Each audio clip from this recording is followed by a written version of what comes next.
is Rabbi Yaakov M. Eisenbach. I work with the Chicago Rabbinical Council. Today, we will show how to kasher a kitchen for Pesach. There are many things that are able to be kashered.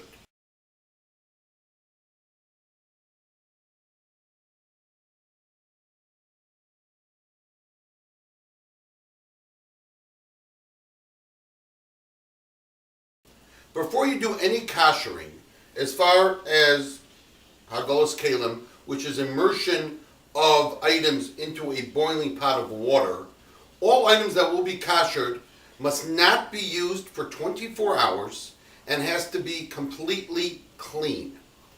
Even the pots that are using have to not be used for 24 hours. It does not have to be a Passover pot. It could be a dairy pot, a meat pot, or chametz pot. However, it cannot be used for 24 hours and has to be completely clean.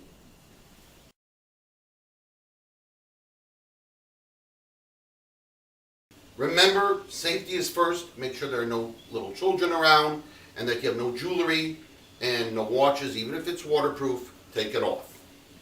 Second, have gloves ready to be able to use for the immersion.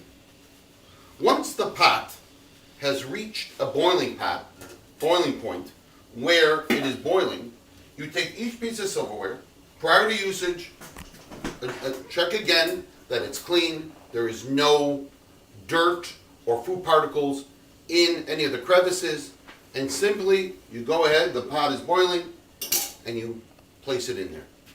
You go one by one, and you take it, you check it, and you immerse it in there. And this you continue. As long as the pot is still boiling, as you see here, it's a rolling boil, you can continue doing it. Once it stops to boil, please wait until it boils again to continue doing it. The same thing with a becher. You can take silver bechers. Here's one for an example. Check it that it's clean, take it, and you can let it sit right in there. As you can see, the silverware and bechers are in the pot and it's still at a rolling boil.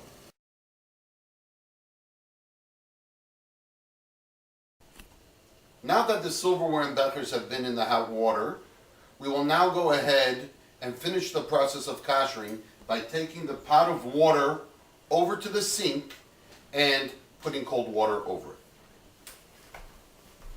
First turn on the water, because safety is always first. And then we take the pot of water, like this, go out the water, leaving the vessel still inside the pot.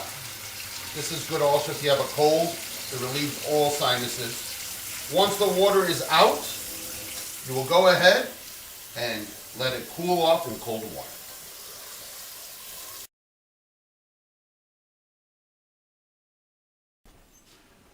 Now we'll discuss how to kosher a pot.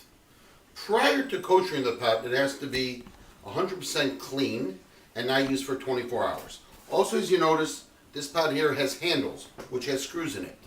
A piece of advice is to unscrew the handles off, clean it very well so you make sure you get every corner against the walls of the pot, and then put them back in. As you see, we have a pot with a cover on it. The best scenario is to have a big stock pot where you could just immerse the cover and the pot into that pot like we did with the silverware. However, if you don't have a pot, the way to go ahead and kasher it is like this. Take the cover and immerse it into the boiling water and put it around like this, like a wheel, and you go around and around and around, making sure that every piece has been immersed in the water, including the top of the cover. Once you finish this procedure, you take it and you put it in the cold water.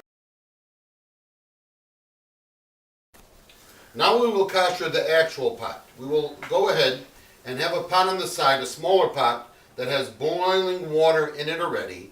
Take it and immerse it into the boiling bigger pot in order that the water should overflow and hit all the sides of the outside. Be aggressive when you do this to make sure that all sides get touched by the hot water And a piece of advice, have a towel waiting on the bottom so it'll soak up some of the water. As you see, all the size was taken care of.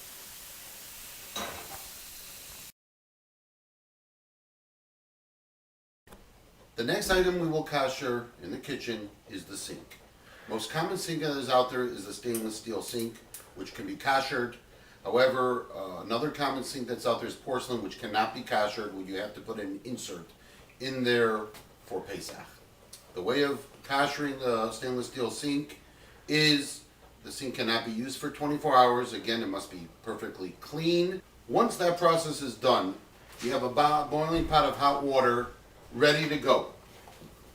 You go ahead, before you go to the sink, you make sure there's nothing in there. For example, the strainer, which has many little holes, must be taken out and replaced. The aerator, also due to the fact that it has many little holes in it, has to also be replaced. It cannot be kashered for Pesach. And again, the sink must be perfectly dry prior to the kashering. Once all that has been done, you go ahead and you take the hot water and take it and you start, never place it down. Even if you don't have sufficient amount of water in one pot, you can go ahead and continue with the second pot. But the main issue is to make sure that it's a continuous flow and not to stop in the middle from that pot. You start from the bottom and then you work your way up, as you see here. You start from the bottom, and again, it's good for the sinuses here because it'll clean everything. Then you get the sides of the sink, and you make sure that everything is hit, and have a towel down also. And if you want to wear goggles for it so you don't get steamed up, you can do it. As you see, one pot was not sufficient, so we will take a second pot. And we will continue from where we left off. You go to the back, and you get the sides so everything gets hit. Get the handles, and the handles here. Then you go onto the top of the nozzle, make sure you get that. And for this, you would just immerse it into here to make sure that it's all kashered. Once that process is done, your sink is ready for Pesach.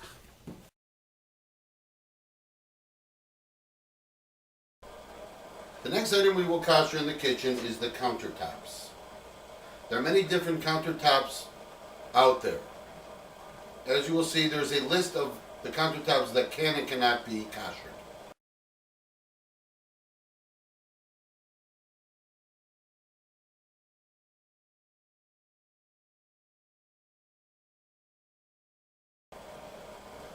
Once we're ready to kasher the countertops, we have to ensure that they haven't been used for 24 hours and the surface is completely clean and dry.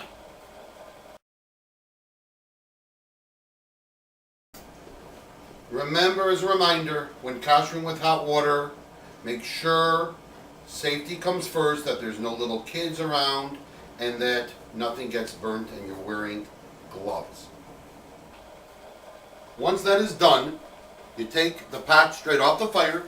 Again, never put it down. Once you have it, you take the pot, and make sure you have towels down again because you don't want to flood.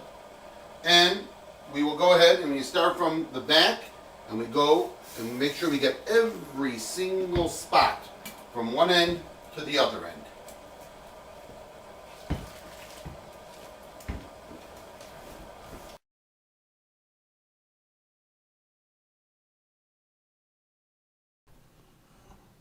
The next item is kashering a stovetop and an oven. Before kashering, you have to make sure that all parts are taken apart and cleaned thoroughly. This happens to be a sealed top, so no food particles could get into there. There are many stovetops that are not sealed, therefore there's a lot of chametz underneath, which has to be cleaned out also. Once everything is thoroughly cleaned, you put it back on, and you turn on the fire and you let it sit for an hour. Or another way you can do it is take these pieces, stick them into the oven for an hour at the highest temperature. Anything that has been kashered with the fire is fine. But any other areas here must be covered with silver foil. The same thing with an oven, not to be used for 24 hours, thoroughly cleaned. If it's a self-cleaning oven, you do not have to wait the 24-hour period. But if it's a regular oven, wait 24 hours after it's clean, put on its highest temperature for 2 hours. Wishing you and your family a happy and a healthy Passover.